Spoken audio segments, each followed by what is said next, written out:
Lexi, thank you so much for joining me today. Thank you for having me.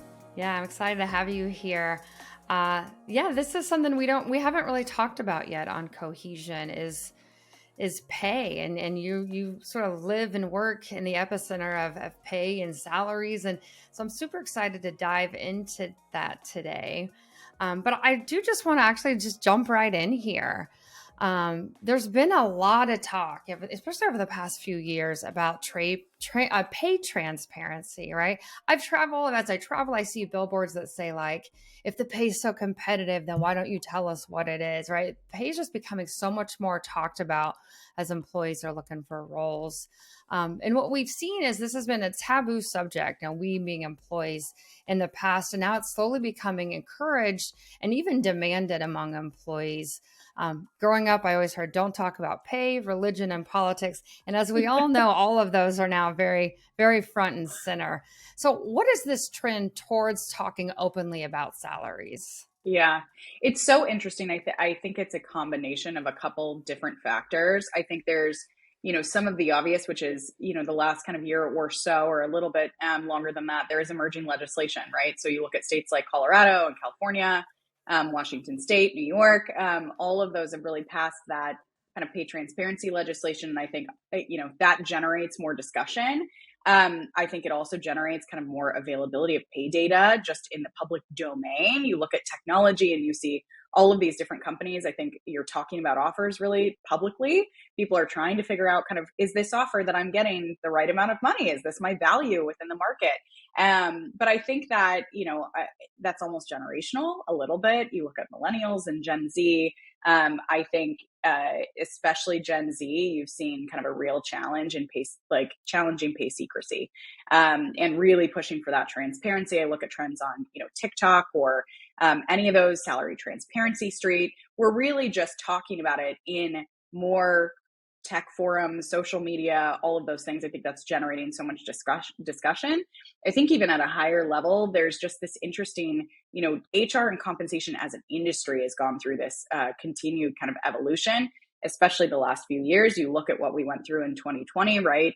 You're hearing kind of HR leaders, chief people officers, whoever that is, there's more demanded of them and their teams than ever. And I think that so much of what we're seeing kind of evolve in HR and compensation is that strategic push, right? We're not focused on compliance and the things that you're used to HR focusing on in the past. We're really driving more transparent conversation, and responding, I think, to a lot of kind of what employees are asking for. So it's so many different pieces, I think, but it's this interesting kind of mix of, you've got, some of the just kind of tactical needs that companies are having to comply with the legislation, but there's this larger theme, I think, that's like generational, the evolution. Like it's really, really interesting.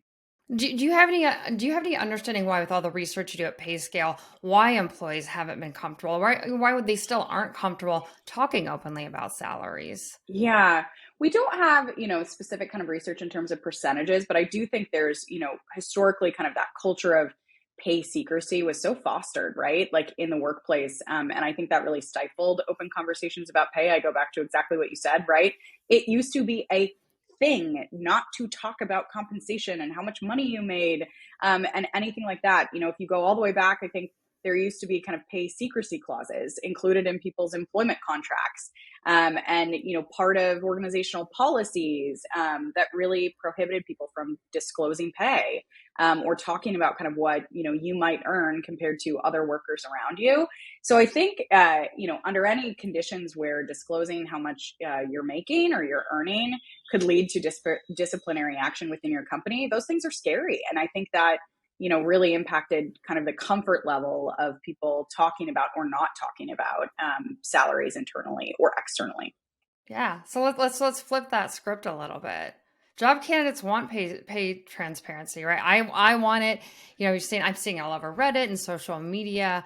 So why aren't employees more readily giving that information in job postings? Yeah.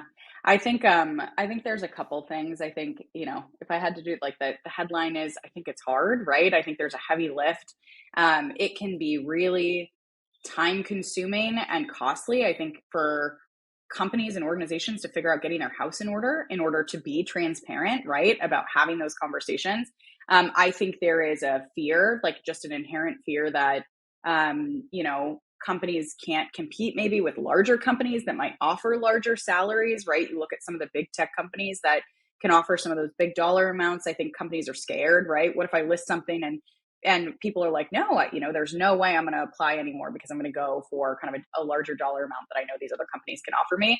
I think there's also just the inherent challenge of kind of what we just talked about, going from kind of this pay secrecy or a little bit of, taboo of talking about pay to being really transparent. I think it's hard for teams to really figure out where to start. I mean, like, it's challenging for communications to your employees.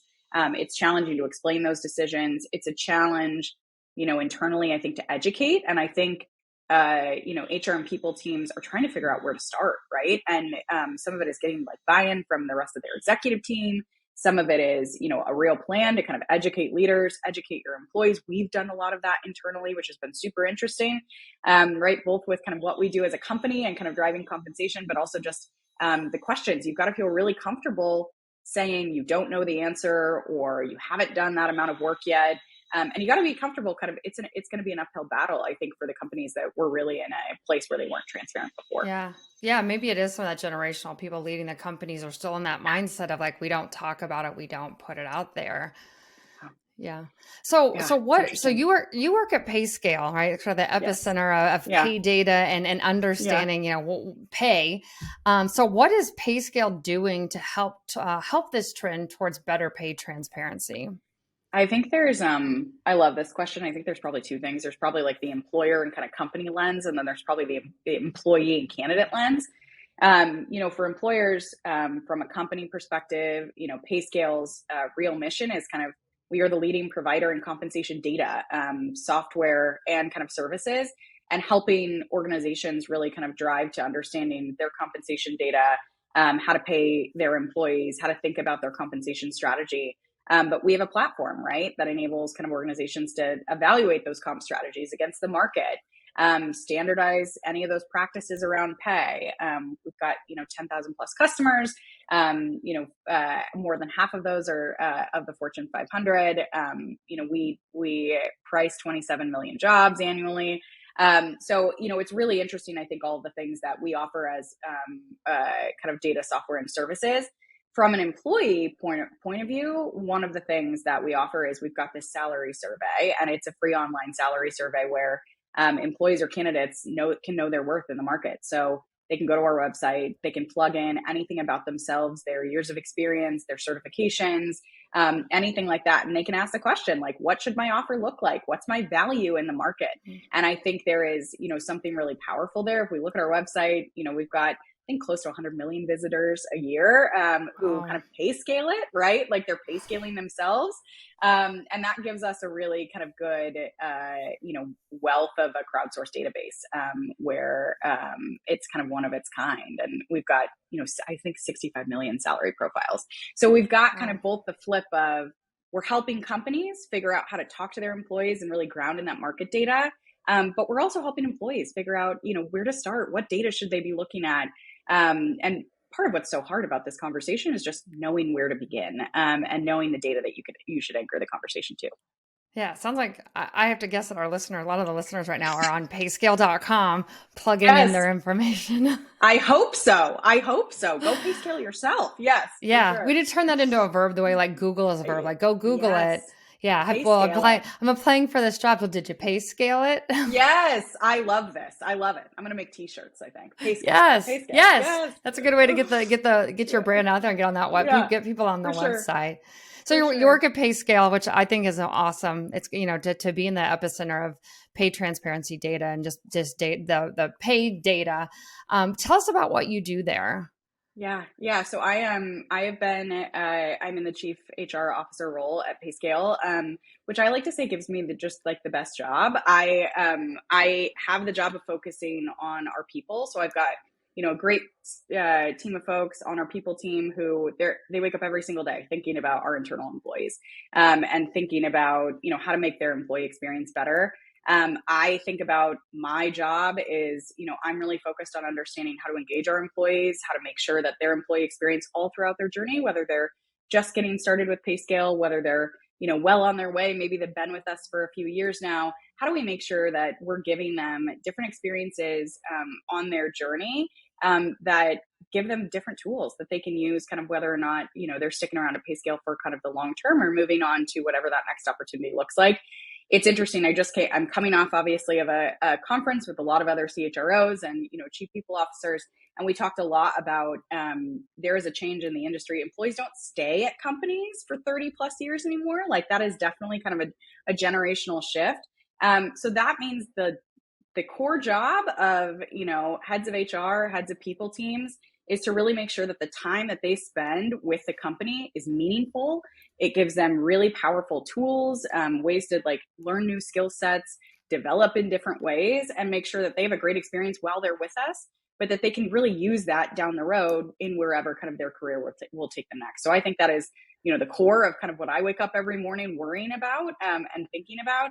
And then, I think the opportunity also to do kind of HR at an HR company is kind of kick ass, right? Like I get to talk to our internal employees all the time. I also get to do things like this where I'm just talking about the changes in the industry and, what companies are challenged with, and getting to talk to my other peers at other companies. And that's really exciting. It is a really cool opportunity. Yeah, let me ask this. This just came to me when you were talking about employees leaving, right? I was just talking to someone not an hour ago about how I used to work at a company that was cradle to grave, right? You started there and then you retired there, right? And the reason I wanted to talk about pay is because it's a big part of the employee Huge. experience, right? And it's the reason a lot of people end up leaving their role, right? You get a big bump, so you go somewhere else. Well, then the company that has the opening, right now, they have to advertise for that role. And for those who then say, well, we can't pay someone the amount we were paying them because that's not enough. No one's going to come here. So then they have to bump that salary up to match the market demand, right? Why do you think companies aren't just like keeping an eye on those figures? Like rather than lose that company, and get your 3% raise every year, why aren't they saying, hey, the market for this role says it's actually 9%. We need to adjust for market and inflation, all those issues, because it feels as if, especially with the inflation we've just been seeing over the past year or so, it's been talked about, right? Companies aren't matching that. So people have to leave. And then companies are losing real talent. So why do you think companies aren't being more willing to do market adjustments? This is going to be such an HR answer that I'm going to give you, but then I'll go deeper on it, which is it depends. And I think it depends on a couple different things. And some of it is industry specific. Some of it is company specific. What are they going through? How are they financially performing? I think sometimes, especially right now, right, where we're coming out of this like mega white hot market the last few years into a market where we're seeing layoffs in the news and the headlines really frequently. And I think that impacts the compensation conversations, right? And so I think it depends on kind of what the organization is going through. I also think it depends on where are they in their comp journey, right? And so, so often I think about this a lot with just inherently what we do. How often are you looking at that market data? To your point, how often are you re-looking at the market data, especially in markets like this where things can change in 6 months, things can change in 12 months. And so anchoring yourself to always understanding the market deeply into, what are other companies offering? What are they paying?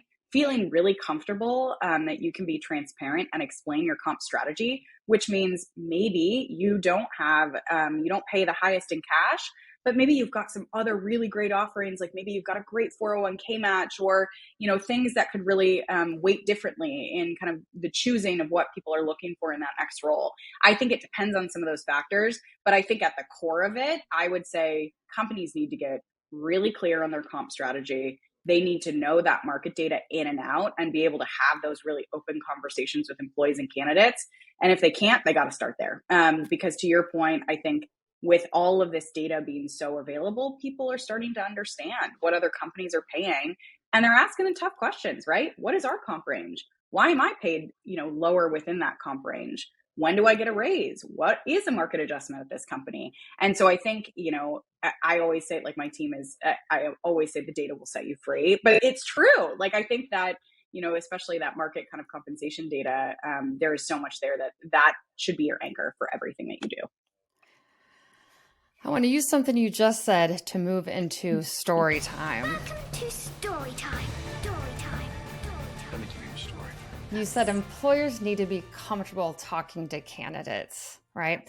This is another conversation I've been hearing, right? You go into a job interview because the salary isn't posted on the job posting, isn't listed in the job posting. And then everybody wants to know the salary. That is honestly probably everyone's first, like, what is the salary? But in an interview setting, I know as a candidate, you can struggle with that, right? If I ask about the salary and they're going to just think I'm here for the money, but I really am just here for the money, right? We have to have a job.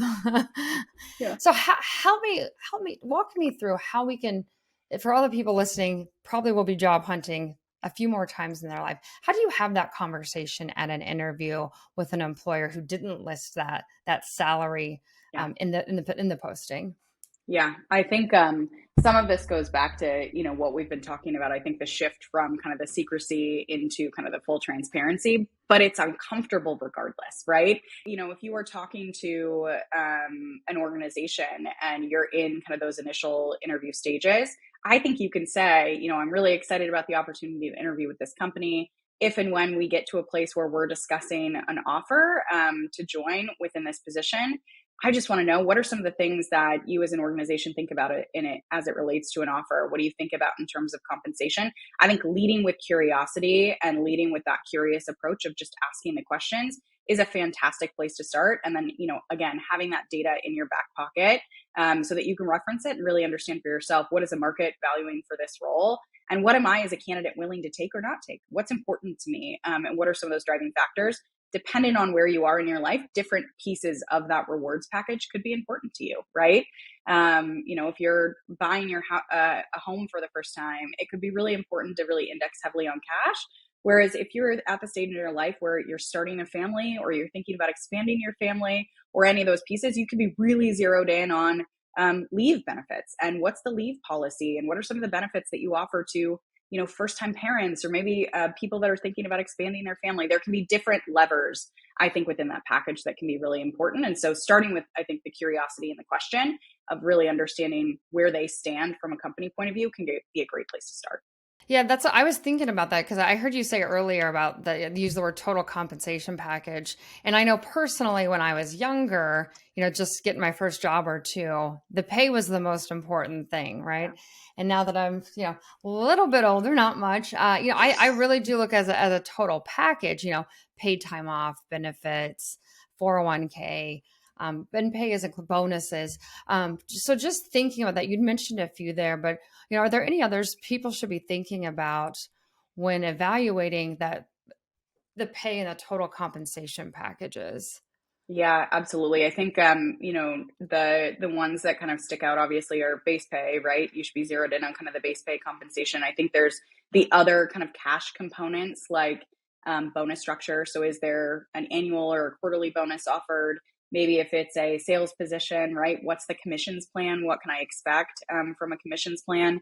Equity is a big conversation, I think, depending on what the role is. If you are approaching an organization that offers equity, I think asking questions about that. And then obviously the big ones like health insurance. And I think within that health insurance is so many other things. There's like the kind of straightforward medical, vision, dental, right? But then I think there's what's your leave policy, paid time off and sick time, things like, Payscale is a remote first organization, right? And so for us, it's that flexibility is a huge part of our package, right? And the flexibility to work from home, but get together when and if you want to get together is really big. Fringe benefits, I think, like that 4-day work weeks are a big trend right now, right? Yeah, we can only hope that picks up. I know. And then I think there's other questions like you should ask, how often is compensation reviewed at the company, right? If whether or not cash is important to you right now, it could be important down the road, right? And understanding when you can expect as an employer or a candidate when are you going to look at my pay again? And when are you going to make sure that I'm paid in line with market? And what does that look like for the organization? And what does that maybe room for growth look like as well? Progression, promotions, career advancement. I think all of those pieces are kind of considered part of the total compensation package. You know, one of the questions I've always had about total compensation package is how much of that is negotiable? Because, you know, oftentimes you'll hear, maybe even not just at like a C-suite level where you can negotiate an extra week of vacation if you don't have unlimited, or you can, get more stock options or something like that. So do you have any sense of, and, just sort of the everyday, frontline or, even sort of middle manager, like how much of that can you actually negotiate with an employer? Yeah, I think it's a great question. I think that, the standards kind of for negotiation, things around cash, right? Base compensation, bonuses, some of those things, sign-on bonuses if they're offered, right? At the start of kind of employment or an offer with a new company. Some of those things I think are the easy levers for negotiation. There can be other pieces. It kind of, I'm going to give you the HR answer again. It kind of depends, but it depends on their comp strategy, right? So if you're maybe approaching an earlier organization, right? Maybe they're a startup and equity is really big for them. Equity might be negotiable. And so I think even asking up front, again, if and when we get to the offer stage, what are the levers that are up for negotiation in terms of the offer that you put in front of me? I always hope that it's, a best offer and we're all aligned and it's, a great news story kind of at the end. But I think asking the question of what levers are up for negotiation and what are just standard parts of the package can be really big. Again, it helps, I think, make that conversation a little more comfortable if and when you get to that offer stage. Yeah. I'm going to move into our next segment, getting tactical. I'm trying to figure out tactics. I worked for a public entity, like a government public entity, and our salaries were posted every year by the local news media. So you could go in and see what your coworkers were making. You could see what someone at your level was making, maybe the same year experience, right? There was a lot of transparency, so you could address it. I want to talk about if you could just pay equity. I know that this has been a conversation for decades. Pay equity across gender and race, and identifying and addressing it. I know some companies I worked at have done, where they say they're looking at it and they'll give, up bumps as needed, but you don't really know what's happening because there's not a lot of transparency.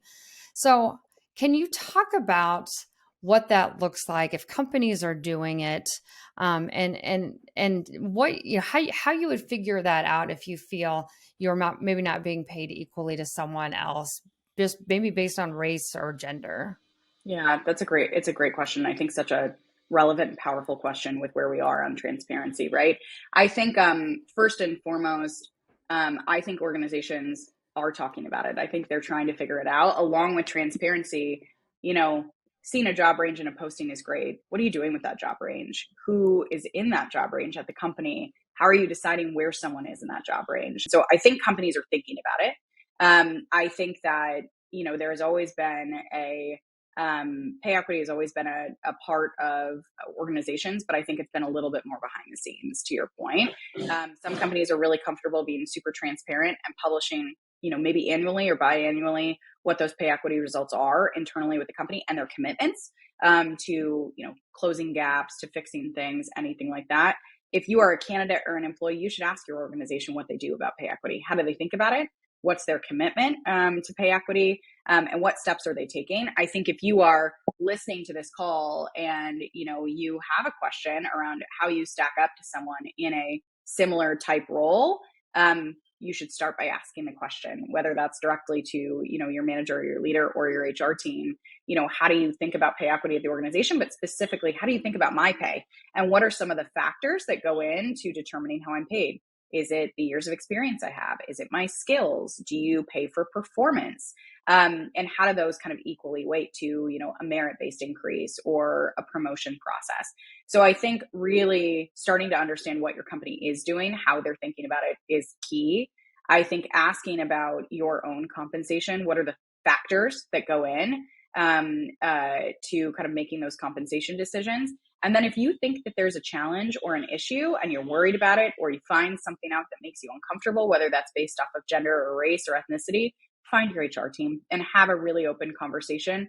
And I think, again, that curiosity, I'm concerned, I'm worried, I see the market doing this, or I know that, maybe another person in a similar type role might make more than me. And I have some questions. I just don't understand it.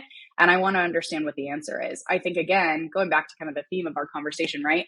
This transparency, people are going to have to feel really comfortable having conversations anchored in how we make pay decisions.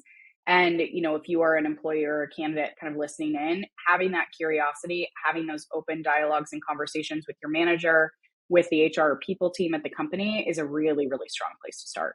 Yeah. And speaking of HR, I mean, you're CHRO at Payscale, right? So you can't get much higher up on the totem pole right now.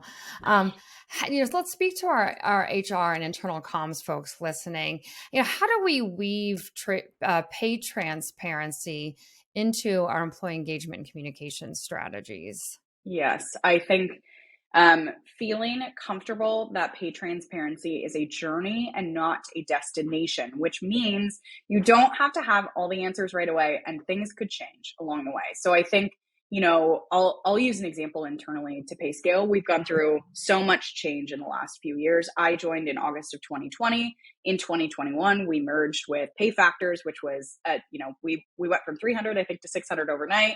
We did another acquisition later in the year. We, recently did another acquisition in the last 6 months. Change has been constant in the organization. And with change of incoming other companies, trying to figure out what works best for you, that means your compensation strategy and your approaches are evolving. The tactic I used was to be really open about the things that we're looking at, that we're thinking about, and our priorities, and the things that are just below the line, right? And below the line doesn't mean it's not important, but it might mean, if you're an HR or comms person listening, that you just don't have the time. You have only a certain amount of hours in every day, every week. And so feel really comfortable being honest about, hey, we are thinking about base compensation, and we're currently doing a market analysis, and we're currently making sure that all of your compensation at the company aligns to that market data. And we're going to start there. And then we're going to build off of that. And then we'll do some of the other things that you're asking about, right? I think, for us, it's about building a really strong foundation internally, about being really open. If you are an HR and comms person, you get these questions in the all hands, right? Like, you have employees asking you, what are we doing? I saw this article. What are we doing to address that internally? And so I think feeling comfortable talking not only about compensation itself, but where you are in that process, and having, a project plan written down of, what's your work back plan and where are you on the journey is really important. And I think feel really comfortable not giving the high level of like, oh, maybe we're thinking about that. Just say when you are or not doing something, right? Employees really, that resonates with people. No, we're not doing that this year. We'll absolutely consider it for future years. Or yes, we're actively working on it. Here's some of the things that, we're thinking about, and we'll share more once we're ready to. I think that really resonates for folks. HR and comm, we want to always have the answer, right? Like, we always want to give people the answer, and we know that we want them to feel good and feel confident and have trust in us to continue to guide those conversations. They're going to feel confident and have trust in you if you are just honest and authentic about where you are. And I think that honesty and authenticity is a huge part of those transparency conversations. Yeah. This topic to me is so important. I know you've alluded to some of this stuff for the question I'm about to ask you, but you can pay scale it. But then is there something else, right, beyond that employee can do to measure their worth at their company? So they could go onto Payscale, they can put in the data, they can find what's where their worth based on that. But then there's this other side of like internal company, like since pay isn't discussed and isn't transparent at a lot of places, how do you begin to measure then your worth at a company? Yeah, I think, and you hit the nail on the head. I think starting with really understanding kind of what the data says, right? Like, understand what the market value is. I think that is so key to any of these conversations. But I think when it comes to, your value within the organization, I think any of those, review conversations, check-ins with your leader, your manager, skip level conversations with a more senior leader in the organization, you can ask two things, which is, how am I doing? And what do you perceive my value that I bring each day to the company? What feedback do you have for me? Where could I be digging in more? What are the things that I'm already doing really well? And I think overall value of the role, right? Like, understand this landscape is so interesting that we are in, because I think financial performance of organizations is more top of mind than ever for people, right? They want to know that their company is performing, and they want to understand kind of where they fit in. I think understanding where you fit into the goals, right? You've got some strategic objectives as an organization. If those strategic objectives are published, which I hope that they are, figure out kind of where your role fits in. Where do you fit into those strategic objectives? How could you be making sure that people are seeing the value of the work that you're doing every day, but you also understand where your value plugs in. I think especially as you're talking to, more senior leaders in the organization, they're going to say, do you understand kind of how you fit into this big goal that we have for the year? And I think that can really help drive kind of those conversations in the right direction. So I think really starting with, again, the market value data, that is like foundational to any of those conversations. But there's kind of this like squishy part of value, right? Where it's not just about that base compensation, but it's almost tied to how is the company valuing your role? How do they value your kind of performance, skills, tenure, whatever the case might be? And using those check-ins, the review conversations, the one-on-one conversations you're having as an opportunity to ask that question, I think could be really powerful. Earlier, you mentioned a few states that have implemented laws, right, that require salaries to be posted on job listings. I know Colorado, I believe, was the first. I think New York maybe just did it. I think I just saw that in the news, which is honestly really cool, because it forces a lot of employers to put it on there, whether, especially if those are like remote jobs. And then I've also on the downside say this job isn't open to residents of Colorado, which is interesting of itself. That's how much they don't want to list it. How are these laws beneficial to employees and employers? Yeah, I want to hit on something that you said first, and then I'll get into kind of the core of the question, which is like, we've seen companies try to avoid hiring remote workers in those states, right, with pay transparency laws in place. And this tactic will not work for long. I think as the laws continue to go into effect in more states across the country, organizations are, significantly shrinking their talent pool by doing that. And so I think that we have seen companies do that. Again, I think that tactic won't work for long. And so really kind of getting core to what your comp strategy is internally will be really key. I think pay transparency makes the employee's job search and the company's recruiting process so much more efficient. I think candidates will really only pursue roles, right, where they feel like they'll be fairly compensated. And maybe they won't kind of waste time where they would have otherwise talking to companies that might be below their threshold, or maybe that aren't sharing a salary range at all. I think about, candidates in the market. I think pay transparency gives that confidence, right, to speak to and speak really openly about expectations around pay. I think that shifts the burden to companies and employers, right, to determine the pay range based off of that external market data that we've talked about, and internal equity internal to the company. So going back to kind of the pay equity piece that we talked about too, rather than employees having to initially kind of voice an expectation based off of current salary, which, I think over time allows those pay gaps to persist. So I think that is kind of the huge benefit for job seekers. I think if I think about benefits for kind of current employees, you see that I think those pay transparency requirements help current employees determine if they're being paid fairly. So is their salary in line with the range that goes live on that job posting? Should they be asking for a raise? Should this be their time to move on to the next kind of high paying opportunity? I think those are really powerful questions. And I think, again, in order for companies to really figure that out and to pursue pay transparency in a really authentic way, employers have to spend time evaluating the current state of their roles in the organization, standardizing the pay practices and philosophies. That might mean giving pay increases to current employees to correct any inequities before you go live with ranges on job postings. And then, I think just transparency, if I think from kind of a company point of view, it improves recruiting. It improves the recruiting process. I think it improves retention. Again, it helps your employees feel more engaged. It forces organizations, I think, to have a really well thought out approach and a data-driven approach.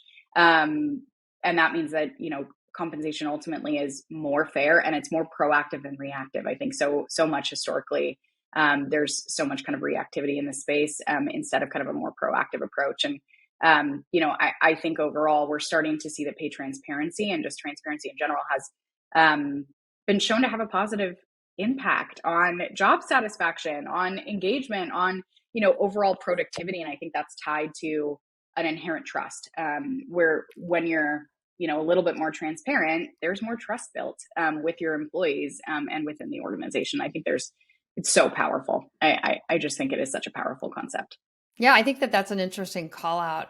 That have employers that list that are out of the gate before you're even an employee being transparent, right? So that could signal things to come if you were to take a job there, about in terms of idea of transparency. Absolutely. Absolutely. Yeah. I know. I hear it. I read it all over social media. Employees want two things, right? They want pay transparency for jobs they're applying for, and they want to stop having to attach their resume and then fill out all the text boxes and the application system. So yeah. Let's move into ripped from the headlines. You hear the news? Extra, read all about it. Payscale recently released its retention report. Can you tell us about that report and some of the results? Yeah, for sure. I feel like pay is a big part of why employees aren't staying. Like we just talked about that, right? Yes. Like I'll get a bigger bump if I go to somewhere else. So what are you seeing in that report? Yeah, so I'll start kind of with the data behind the report. So we analyzed that crowdsourced data from, I think it's over 578,000 U.S. workers who took our salary survey between March of 2018 and March of 2023. And the goal of that was to find out which factors impact retention the most, and then obviously how kind of that pay transparency plays a role. This is the really interesting part. So for a little bit, I think we've been seeing that candidates and employees won't apply for a job unless it includes a job range. The retention report research shows that pay transparency is only significantly effective in retaining talent when it is implemented as part of a total compensation strategy with communication, which means publishing the pay range to job ads. That does not alone communicate fairness, right? And that is not enough. And so employers have to go a step beyond and really tell employees why their pay is fair and bring them along for the journey and be really open about what that looks like. And I think there's something really, really interesting and compelling here. And I think it is an evolution of kind of where, the next stage of what employees and candidates are expecting.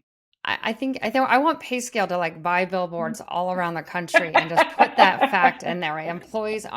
We're getting to the point where they aren't going to apply for jobs anymore unless that's listed. It's a huge, it takes a lot of time to apply for a job. And when you just don't know if you're walking to something that pays 10% more than you make or 40% less than you make. And you're going to spend all this time in going through interviews just to find out that was a huge waste of your time. Absolutely. And I think, if we've learned anything over the last few years, right, we have had to figure out how to integrate work in our lives and, all of these things from home. And so compensation is a really big part of that journey, and trust with your employer is a massive, massive part of that journey. And I think transparency and pay transparency specifically plays a big role. Yeah. So that retention report's posted on Payscale's website for people to check out. It is. I highly recommend everybody checking it out. All right. Well, I'm going to dig in there as well. I want to ask you this question as the CHRO of Payscale. Yeah. This sort of relates to pay, but definitely to your HR role, this term of quiet quitting. It's sort of lost its fire, but every time I hear it, it's frustrating, right? This feels like a term that was created not by employees, right? The term means, coming in and doing your job as assigned, right? It's about, now you're quietly quitting if you're not constantly going above and beyond, right? Living that hustle mentality, right? It puts the responsibility on the employee to do more without the compensation or the benefits or the rewards, right? But I think for me, quiet quitting needs to hold a mirror up to employers and ask what they can be doing to motivate their employees to go above and beyond, right? If there's no reward, why do it? So tell me what you think about this term, quiet quitting. I think so much of what you just said, you nailed it. Just in terms of kind of what I think. So I think let's go back in time a little bit, right? We go kind of pre-2020, and I think hustle culture was huge. I came up in the workforce in hustle culture, right? Like boss culture, hustle culture, whatever you want to call it, right? Like it was a go above and beyond, do whatever you got to do, put in hours and hours and hours of work. In 2020, we all had to figure out it was not work-life balance anymore. It is about integrating your life every day into also being working, right? I think we've all had the like, how do you separate the fact that a lot of us are working from home with the fact that all you get to do to leave work at the end of the day is shut your laptop and move to the next room, right? And so many of us have struggled with that. And I think also we've struggled to figure out, what does that balance look like, and how do we integrate our work and our life together? And a part of that, I think, is that people learned really quickly that they wanted to reprioritize how they were spending their time. Being at home, kind of in your own home with, I call my husband my coworker. So with my Yes. coworkers, You know what I did is I actually put a coworker of the month every month, and it rotated between our pictures and then our dogs, whoever we thought had the best I one. think that's right. I think that's right. I also call our cats the coworkers. So once in a while we got a coworker jumping up in front of the laptop. Not today, thankfully, but I think so much of that, right? Like, you are at home, you are thinking about your priorities and your boundaries and what is healthy for you. And, mental health has been a huge focus. And so I think tying it all the way back to quiet quitting, a lot of us revisited those boundaries and what that looked like for us over the last few years, and decided what was important and what wasn't. And we saw that with, whether you want to call it the Great Resignation or reconsideration or whatever the case might be, people decided, I'm done with where I was before. I'm moving on to the next thing because I've decided from my own personal values, that's the right thing for me. So whether that's compensation driven or not, those were folks' choices. And so I think if we look at quiet quitting, to me, that is a sign of disengagement at your organization. If you have people saying, I don't feel motivated to go above and beyond. Number one, it is okay for people to set boundaries. And so if you have employees that are setting boundaries within their day-to-day and their work, ask them what they need more of from you as a leader, or if you are on the HR team, ask them, how they're feeling, what made that shift, what's a driver for them, right? I think asking those questions in the same way that I think earlier I said, employees and candidates should be curious. Managers, leaders, HR teams, comms teams, they should be curious as well, right? What is motivating you day to day? I think it is real, like, it signifies kind of people reevaluating what is the most important to them in their day to day and their life and at work. And if you've got folks who maybe were going significantly above and beyond, and now you feel like they've quiet quit, which is not a terminology I use in my day to day, but some people are still using. You should be asking questions why, what's motivating them. And one, you should feel comfortable if they want to do exactly what their job says that they should do, kind of day in and day out. But I think you should also be asking questions around, what can we do to make sure that you are really engaged in the work that you're doing and support you in going above and beyond when you have to. Yeah. I mean, I think back to what I said right before you started speaking was, if they say, how do we motivate? Why aren't they motivated? Why aren't they going above and beyond? Turn that mirror around and look at yourself and go, what can we be doing to motivate people to go above and beyond? And a financial incentive or an extra week off, if you get 10% above your sales goals or whatever it is, there can be incentives there, and everyone wins on that. Yes. 100% agree. Yeah. Let's move into our last segment, asking for a friend. Hey. Let's say you have every CHRO listening to this. Yeah. What would you say to them to get them to implement pay transparency? Yeah, I think transparency is currency is probably where I would start, right? I think transparency is becoming a baseline within your organizations. It is becoming a baseline expectation of employees and candidates. And so if you think about pay transparency moving forward, it is a huge part of that, feeling really confident. And I think that it can feel scary if you are a CHRO or a leader of HR at a company and you've not been transparent. It can feel overwhelming of where to start. And I think the best place to start is understand your current state, know where your employees are, understand the market data, understand how they're paid. That is the most sane kind of place to start. And then just start small with places where you can build from, right? So maybe that's educating people on how you make comp decisions. And you need to start there, and you need to work behind the scenes and kind of get your house in order before you're more transparent. It's okay to start small, but start somewhere and start the journey, because I think these conversations aren't going away, and transparency can be so powerful when used in the right way. And it doesn't always mean telling everybody everything, but it means being really transparent about the principles you're using to make decisions, the things that you're weighing, and, anything that might be relevant to the questions that you're getting, whether about pay or not. What does that mean? Pay transparency as currency or compensation. I can't remember what you said there, but what does that mean? Could you explain that? Yeah. I think about transparency. I'm starting to think about it. This is like an ever evolving kind of thought process. So you're getting a window into my brain. But I just think that transparency is part of the rewards package, whether it's monetary and non-monetary, right? It is part of an employee experience. And the more transparent you can be at different stages, the better, because I think anyone knows, if you are an HR person on this call, the minute that you extend an offer to someone, you are starting to build or break trust with the person in the organization. And every event that you have after that is, again, an opportunity to build or to chip away at that trust. And so if I think about, why employees are leaving companies, right? If we're not transparent around decisions, if we're not transparent around compensation, we've chipped away at that trust for a long time.